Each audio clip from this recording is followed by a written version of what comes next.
Virgo, hi, welcome to the Yellow Mandala. Here we weave stories of the past, present, future based on Indian mythology and mysticism. We're going to start off with an energy check in for the week and end it off with guidance from the universe based on the Indian tarot deck. So let's get started. What do we have for our Virgo? Virgos are one of my favorite people. They're super organized and composed all the time. My closest friend is a Virgo, and let's see what you have. Too many things, too many cards. Virgo. The weekly reading for Virgo. Okay. Your past, Queen of Cups. Your present is Nine of Wands. Your future is Ace of Pentacles. Wow. The advice from the universe to your present is Eight of Cups. The overall energy is Six of Pentacles. Cool. Now, what's the guidance from the universe, from the Indian tarot deck? Now, I love mythology because there's so much to learn. Oh, you get the Magician card. Maybe, I think when Taurus got this. Maybe you're dealing with the Taurus. I don't know. Let's see. Now, your past is Queen of Cups. Nine of Wands. Ace of Pentacles. Eight of Cups. I get this feeling that you gave your cup of love to someone, and maybe that person wasn't, maybe they did not reciprocate that.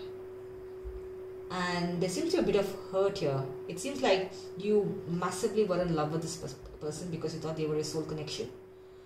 And maybe they behaved immaturely and rejected your love, and rejected your messages, rejected your communication.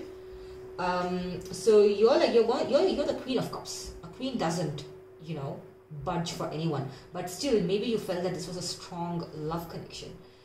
You thought that this person was your King of Cups. Maybe you thought that they were happily ever after, and I felt like there was some sort of a rejection. So you're currently in the Nine of Wands mode. You're building your empire. You're the queen, right? You need to take care. You're nurturing, you're nourishing. It's a lot of hard work, but you're proud of how much you've accomplished because you're the queen. And I feel that you're taking this rejection like a boss, and you're still in your queenly element. You're not letting it bog you down, but it's at the back of your head, and maybe you're choosing to move away from the situation because I feel that this person realized their mistake and they're like, oh my god, I was running after squires and pages and I rejected my queen. How stupid of me, right? So they're going to come back for a reconciliation. They're going to probably say sorry. They better say sorry, right? You're the queen. You don't, they don't treat you like a squire or a page. You're the queen.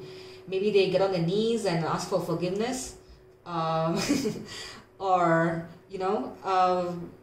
they're going to come to you with like a big gift, like a lot of flowers, if you're into flowers, or chocolates. They're going to come with a proposal like, hey, I'm so sorry that I rejected your love. I was stupid, I was dumb.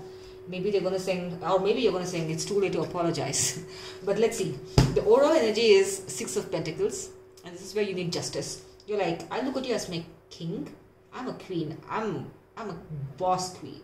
And if you're willing to level up and act mature like a king, then I'm going to allow you inside my kingdom, all right? Because I want a balance of power. I want balance of respect. You don't get to say no to a queen. That's extremely stupid of you to reject a queen, okay? And I get the sense that this person is quite immature, to reject a queen. Maybe they were focused on something else. Maybe they had too many options. Let's just clarify.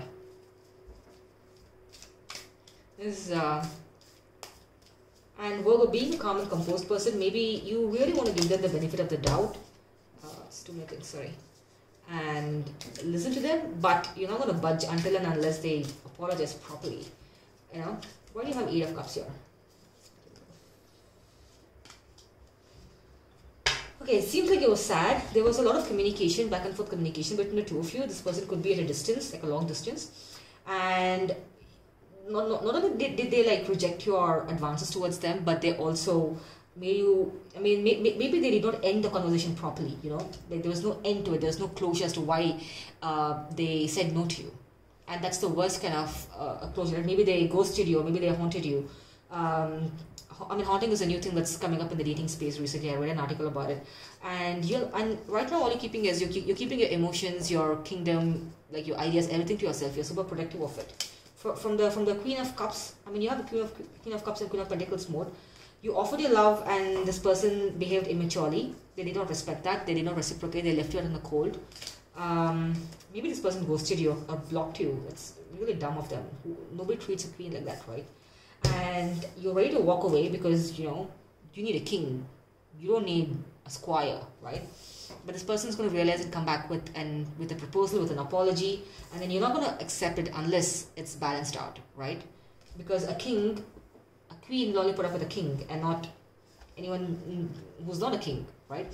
So this person should show gravitas. This person should show that you know what, hey, I deserve you. Maybe you're going to put them to a test and ask them to prove themselves. Maybe you're going to ask them to take part in a bow and arrow competition or something like that, because you're a queen. I mean, right? You have everyone at your beck and call. You don't need to budge.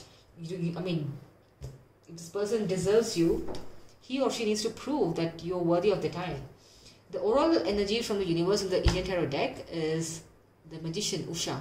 Usha is a goddess who would bring in the sun every day in the morning. This means that the darkness in your life has ended and the dawn is going to appear.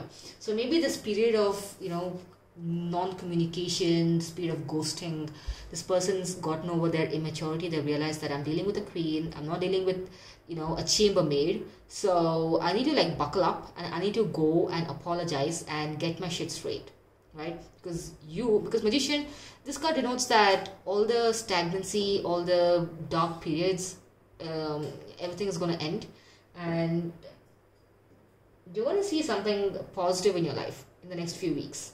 But you're not going to accept it without a proper justice, right? Because you were in your queenly mode, not ready to put up with anyone's bullshit. You offered your love because you took that first step towards, hey, I'm in love with you. And I think it takes a lot of courage to even open up to someone and tell them you love, and you did that. But then it feels like this person did not acknowledge. But now you will only accept it if it's an equal give and take. If they apologize, if they're going to give you the world, if they are ready to be a king. So let me see. Yeah, and this time you're going to be super guarded in your communication because you have learned from your mistakes. You're not going to let this person walk all over you and leave you out in the cold again. That's it. That's all I have for you. So let me know if this person apologizes and gives you a respect and that equal give and take. I'll be waiting for your comment in the comment section. So all the best, and I'll see you in the next one.